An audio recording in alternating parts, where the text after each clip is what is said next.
గత 250 ఏళ్లు తమ గ్రామాన్ని కాచి కాపాడుతున్న శ్రీ గంగాలమ్మ తల్లి అమ్మవారికి క్షీర సారెలు సమర్పిస్తున్నట్లు స్థానిక మహిళలు తెలిపారు.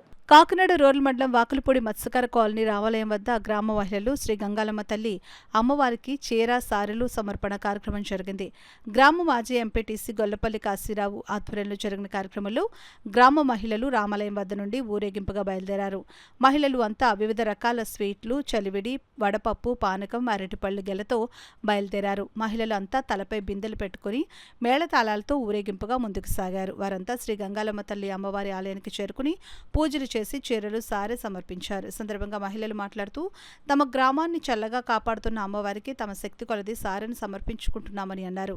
ఈ కార్యక్రమంలో చొక్కా జగన్, గొల్లపల్లి జగన్, గ్రామ పెద్దలు జంపాల అబ్బాయి, గొల్లపల్లి అప్పారావు, సీకోటి సింహాద్రి, పేరాడి అప్పారావు, దూడ కాశీయ, ఆలయ కమిటీ సభ్యులు మాత లక్ష్మణ్, పెద్ద సంఖ్యలో మహిళలు పాల్గొన్నారు.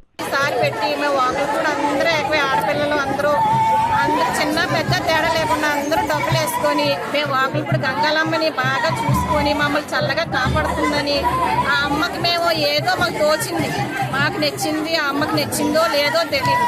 మాకు నచ్చింది మా చేతులారా మేము ఎంత ఇచ్చాలనుకున్నా అంతే ఇచ్చుకొని మాకెంత తోచిందో అంతా అమ్మకి చల్లబరచాలని, ఈ గుడి వల్ల మేము అందరినీ చల్లబరుచుకోవాలని, మా ఊరందరినీ చల్లగా కాపాడాలని. అమ్మ 250 సంవత్సరాలు అయింది కాబట్టి మా ఊళ్ళో అందరూ చల్లగా ఉన్నారు కాబట్టి మేము వాకులపూడి గంగాలమ్మ జాతర వచ్చి 28వ తారీఖున జాతర చేసుకుంటాం. అందరినీ అమ్మ చల్లగా కాపాడాలని మనస్ఫూర్తిగా మా ఊరందరినీ మొత్తం 6 ఊరు 7 ఎంతమందో జనాలు ఉన్నారు, మొత్తం అందరి ఊళ్ళో జనాలు కూడా కాపాడాలని మేము అందరూ కోరుకుంటున్నాం.